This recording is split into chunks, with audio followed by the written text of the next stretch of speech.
പ്രിയമുള്ള പ്രേക്ഷകരെ, ഇത് ആലപ്പുഴ ജില്ലയിലുള്ള തകഴി പഞ്ചായത്ത് ഗ്രാമത്തിൻ്റെ 2ാം വാർഡാണ് ഈ കാണുന്നത്. 40 വർഷക്കാലമായി CPM ഭരിച്ചുകൊണ്ടിരുന്ന ഒരു വാർഡാണ് നിങ്ങൾ ഈ കാണുന്നത്. 2ാം വാർഡിൻ്റെ ഹൃദയഭാഗം എന്ന് വേണമെങ്കിൽ പറയാം. ഇവിടെ ഒരു വികസനവും എത്തിയിട്ടില്ലെന്നാണ് ഇവിടുത്തെ നാട്ടുകാർ പറയുന്നത്. നമുക്ക് ഇവിടെ ഉള്ള ആളുകളുമായി ഒന്ന് സംസാരിച്ച് നോക്കാം.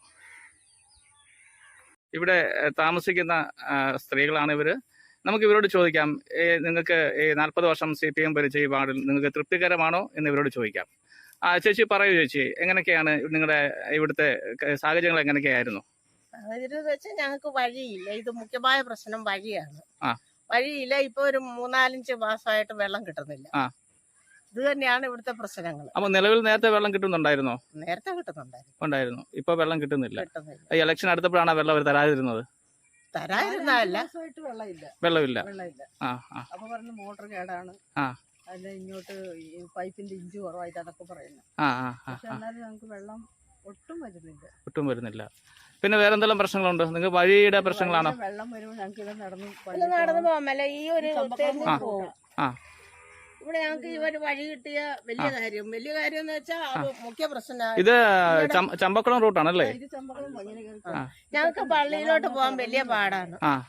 ഇവിടെ അടുത്ത് ഈയിടെ ഒരു മരണം ഉണ്ടായി, മളാരിലെ ഷാജി എന്ന് പറയുന്നത്.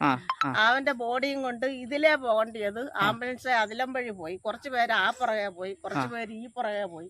പള്ളിയിൽ ചെന്നപ്പം പള്ളിയിലെ ചടങ്ങുകൾ കഴിഞ്ഞു. അത് ഞങ്ങൾക്ക് മുഴുവൻ കൂടാൻ പറ്റിയില്ല. അങ്ങനെയൊക്കെ അപ്പൊ ഇത് ധാരാളം പേര് നടക്കുന്ന ഒരു നല്ല ഒരു ഒത്തിരിയും പേര് നടന്ന ഒരു വഴിയാണ്. ഓക്കെ. അപ്പൊ വെള്ളം ഇവിടെ സാധാരണ വെള്ളപ്പൊക്കം വരുന്ന സമയത്ത് നിങ്ങളുടെ സഞ്ചാരം എങ്ങനെയായിരിക്കും? ഇവിടെ വെള്ളമായിരിക്കുമല്ലോ. നീന്തിയാണ് നിങ്ങൾ പോകുന്നത്? ആണ്, ശരിയാ. ശരി. അപ്പൊ നിങ്ങളുടെ പ്രശ്നം വെള്ളം നിങ്ങൾക്ക് കിട്ടുന്നില്ല. പിന്നെ റോഡുകളൊന്നും ഇല്ല, നിങ്ങൾക്ക് റോഡില്ല. അതൊക്കെയാണ് നിങ്ങളുടെ പ്രശ്നങ്ങൾ. ഇവിടെ പാലം വേണം. അവിടുത്തെ പാലം പോയി. പിന്നെ യോച്ചം പാലം ഇട്ടിരിക്കുന്നോണ്ടാണ് ഞങ്ങള് കയറി ഇറങ്ങി പോകുന്നത്. സ്വകാര്യ പാലം അല്ലേ? സ്വകാര്യമായ ചെറിയ പാലം ഇട്ടുകൊണ്ടാണ് കയറി ഇറങ്ങി പോകുന്നത്. ശരി, ഓക്കെ ചേച്ചി, താങ്ക് യു. 2ാം വാർഡിന്റെ അതിർത്തി പ്രദേശമാണ് നമ്മൾ കാണുന്നത്. ഇവിടെ ശ്രദ്ധിക്കപ്പെടുന്ന ഒരു എഴുത്തുകാരനുണ്ട്, ശ്രീ ബാബു എല്ലാർ എന്ന പേരാണെന്ന് അദ്ദേഹത്തെ അറിയപ്പെടുന്നത്. നമുക്ക് അദ്ദേഹമായി ഒന്ന് സംസാരിക്കാം. ഇവിടുത്തെ രാഷ്ട്രീയ കാഴ്ചപ്പാടുകളൊക്കെ ഒന്ന് സംസാരിക്കാം. സാർ നമസ്കാരം. നമസ്കാരം സാർ, പറയൂ, എന്താ സാർ ഈ നമ്മുടെ ഈ നാടിന്റെ പ്രശ്നങ്ങൾ എന്തൊക്കെയാണ്? ഇത് പ്രശ്നം എന്ന് പറഞ്ഞാൽ 40 വർഷമായിട്ട് LDF അതായത് CPIM ഭരിച്ചുകൊണ്ടിരുന്ന ഒരു വാർഡാണ്. തുടർച്ചയായിട്ട് 40 വർഷമായി. ഈ 40 വർഷം കൊണ്ട് ഇവിടുത്തെ പ്രധാനപ്പെട്ട വഴികളോ പ്രധാനപ്പെട്ട റോഡുകളോ പാതകളോ ഒന്നും തന്നെ ഇവർ ശ്രദ്ധിച്ചിട്ടില്ല എന്നുള്ളതാണ് ഇതിന്റെ യാഥാർത്ഥ്യം. അതായത് ഇതിന്റെ തൊട്ടപ്പുറത്താണ് എൻ്റെ അമ്മ വീട്. അവിടെ പടഹാരം പള്ളി അപ്പുറത്താണ് സ്ഥിതി ചെയ്യുന്നത്. ഈ പടഹാരം പള്ളിയിലേക്ക് പോകുന്ന ജനങ്ങളെല്ലാം ഈ പാലം ഉപയോഗിച്ചാണ് അപ്പുറത്തേക്ക് പോകുന്നത്. 40 വർഷമായിട്ട് ഇവിടെ നീന്തിക്കേറിയാണ് ഇവിടെ ആൾക്കാർ പോയിക്കൊണ്ടിരുന്നത്. അടുത്ത സമയത്താണ് ഇവിടെ ഈ പാലം ഇങ്ങനെ പണിതത്. ഭയങ്കര ഈ ഭജനമഠം എന്ന് പറയുന്ന പ്രദേശത്ത് നിന്ന് ഇങ്ങോട്ടുള്ള എല്ലാ വിശ്വാസികളും ഈ പള്ളിയിലേക്ക് വരുന്നത് ഈ പാലം കയറി ഇങ്ങനെ ഈ തെന്നി വീണുമൊക്കെയാണ് പോകുന്നത്. ഇവര് ശ്രദ്ധിച്ചിട്ടില്ലേ? ഇത് തന്നെയല്ല, ഇതിന്റെ അതിർത്തിയുള്ള അവിടെ വഴിയുണ്ട്, ഇത് ഇവിടെ വഴിയുണ്ട്. ഇവിടെ ഒന്നും ശ്രദ്ധിച്ചിട്ടില്ല. 40 വർഷമായിട്ട് ഒരേ സ്ഥിതി കിടക്കുകയാണ്. പിന്നെ ഇവിടെ കുടിവെള്ളമില്ല. വേണ്ടതായ വഴി സൗകര്യമാണ് പ്രധാനമായിട്ടും ഇവർ അവഗണിച്ചത് ആളുകളെ. കാരണം അതിന്റെ രാഷ്ട്രീയപരമായ കാരണം എന്ന് പറഞ്ഞാൽ ഇവിടെ വഴി വെട്ടിയില്ലെങ്കിലോ അല്ലെങ്കിൽ റോഡ് പണിതില്ലെങ്കിലോ ഇല്ലെങ്കിൽ കുടിവെള്ളം എത്തിച്ചില്ലെങ്കിലോ ഈ തെരുവ് വിളക്കുകൾ മാറി മാറി ഇട്ടില്ലെങ്കിലോ ഒന്നും ഒരു പ്രശ്നമില്ല. ആരെ നിർത്തിയാലും LDF ആരെ നിർത്തിയാലും അവർ ജയിച്ചു വരും എന്നുള്ള ഒരു മിഥ്യാധാരണ 40 വർഷമായിട്ട് ഇവിടുത്തെ രാഷ്ട്രീയ പാർട്ടിയും അതായത് CPIM-ഉം ഇവിടുത്തെ ജനങ്ങളും അവരെ സപ്പോർട്ട് ചെയ്യുന്ന ജനങ്ങളും അത് വിശ്വസിച്ചിരിക്കുക. അത് കാരണം വേറൊരു രാഷ്ട്രീയ പാർട്ടിക്ക് ഒരു സ്ഥാനാർത്ഥി പോലും ഇവിടെ നിന്ന് കഴിഞ്ഞാൽ പ്രവർത്തിക്കാൻ ആളില്ലാത്ത സ്ഥിതിയാണ്. അത്രയ്ക്കും ആധിപത്യമായിരുന്നു. പക്ഷെ ഇത്തവണ UDF-ന്റെ ഒരു സ്വതന്ത്ര സ്ഥാനാർത്ഥി വിപിൻ കുമാർ എന്നാണ് പേര്. അദ്ദേഹം ഇവിടെ നിന്നു. ഈ ഇടതുപക്ഷ വിരുദ്ധ ചേരിയെല്ലാം കൂടി ഒന്നിച്ച് ഇവിടുത്തെ ജനങ്ങളെല്ലാം ഒന്നിച്ചിട്ട് ഈ 40 വർഷമായി ഭരിച്ചുകൊണ്ടിരുന്ന CPM-നെ തറ പറ്റിച്ചു എന്നുള്ളതാണ്. അത് ഇന്നലെയാണ് റിസൾട്ട് വന്നത്. ജനങ്ങളെല്ലാം അതിന്റെ ഒരു ത്രില്ലിലാണ്. കാരണം ഇനി അവർക്ക് പ്രതീക്ഷിക്കാം വഴി വെട്ടുമെന്നും ഇവിടെ കുടിവെള്ളം കിട്ടുമെന്നും ഇവിടെ വൈദ്യുതി ലഭിക്കുമെന്നും ഇവിടുത്തെ പ്രശ്നങ്ങൾക്കൊരു അറുതി വരുമെന്നും ഇതിന് നാടിന്റെ മുഖച്ഛായ മാറ്റപ്പെടും. ഇവിടെ വന്നപ്പോൾ ഞാൻ ശ്രദ്ധിച്ചു, ആളുകൾക്കൊക്കെ വളരെ ഊഷ്മളമായ സന്തോഷമുണ്ട്. ഒരു അടിമത്തത്തിൽ നിന്നും രക്ഷ നേടിയ ഒരു മാതിരിയാണ് അവരെ കാണാൻ കഴിയുന്നത്. രാഷ്ട്രീയ അടിമത്തം ഒരു മോചനം ലഭിച്ചിരിക്കുകയാണ്. കാരണം അത്രയ്ക്ക് ഒരു വർഗീയത പുലർത്തുന്ന, ജാതീയത പുലർത്തുന്ന ഒരു രാഷ്ട്രീയമായിരുന്നു ഇവിടെ.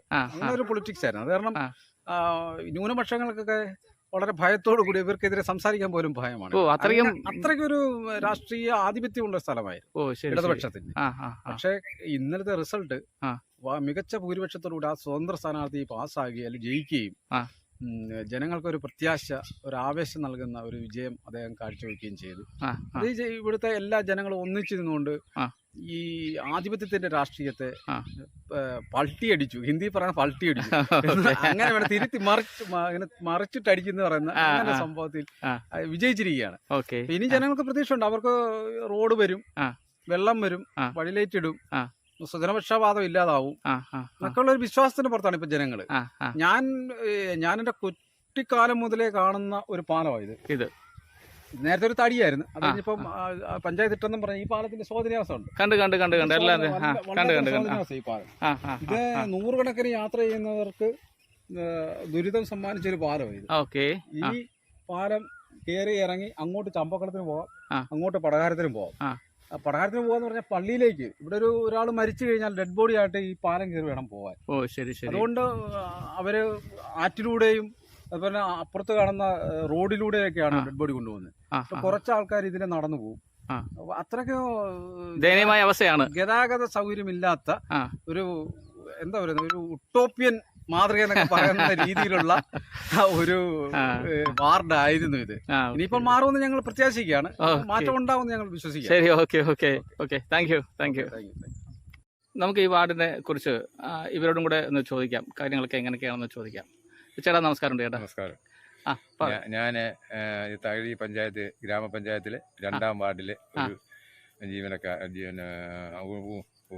താമസക്കാരനാണ്. അപ്പൊ ഞങ്ങള് ഇവിടെ അനുഭവിച്ചുകൊണ്ടിരിക്കുന്ന ദുരിതങ്ങൾ ഏതാണ്ട് 40 വർഷക്കാലമായി LDF മെമ്പർ മാത്രം മാറി മാറി അവർ മാത്രം ജയിക്കുന്ന ഒരു സാഹചര്യമാണ് ഇവിടെ ഉണ്ടായിട്ടുള്ളത്. ഇപ്പോൾ ഞങ്ങളെ സംബന്ധിച്ചുള്ള ഇപ്പൊ ഞങ്ങള് ഇവിടെ ഒരു 10-20 വീട്ടുകാർ ഇവിടെ പടിഞ്ഞാട്ട് താമസിക്കുന്നുണ്ട്. വഴി എന്ന് പറയുന്ന സാധനം ഇല്ല. ഏതാണ്ട് ഒരു 300-400 മീറ്ററോളം ഇവിടെ വഴി കിടക്കുകയാണ്. വൃന്ദാവനം ജെട്ടി മുതൽ PCSI പള്ളി വരെയാണ് ഇതിന്റെ അതിര്. അതിലുപരി പത്തുംപാട ശേഖരത്തിന്റെ വടക്കേ ബണ്ടാണ്. അപ്പം ഞാൻ ഈ പത്തുംപാട ശേഖരത്തിന്റെ ഒരു കൃഷിക്കാരനുമാണ്. ഞാൻ മുൻകാലങ്ങളിൽ ഇവിടുത്തെ സെക്രട്ടറിയും പ്രസിഡന്റായിട്ടൊക്കെ ഇരുന്നിട്ടുണ്ട്. അപ്പൊ ഞങ്ങൾ ഇരുന്ന കാലത്ത് പല വികസന പ്രവർത്തനങ്ങൾ പാടശേഖരത്തിന് വേണ്ടിയിട്ട് ചെയ്തിട്ടുണ്ട്. ഇപ്പൊ അതെല്ലാം പോയി. ഇപ്പോൾ നമ്മൾ ഉദ്ദേശിക്കുന്ന ഒരു കാര്യം എന്ന് പറഞ്ഞാൽ തകഴി പഞ്ചായത്ത് ഈ 40 വർഷം ഭരിച്ചിട്ടും ഈ ഒരു ഏരിയയിലോട്ട് യാതൊരുവിധ വികസനങ്ങളും എത്തി നോക്കിയിട്ടില്ല. അപ്പൊ അത് കാരണം ഞങ്ങൾക്ക് പറയാനുള്ള ഒരു കാര്യം, ഒന്ന് ഈ പാലം ഇവിടെ തകഴി ഗ്രാമപഞ്ചായത്തിന്റെ നിലവിലുണ്ടായിരുന്ന ഒരു പാലമാണ്. ഈ പാലം പൊളിഞ്ഞിട്ട് 10-40 വർഷമായി. അതിന്റെ സ്റ്റെപ്പ് വടക്കുവശത്ത് നിൽപ്പുണ്ട്. ആറ്ററമ്പിലാണ്.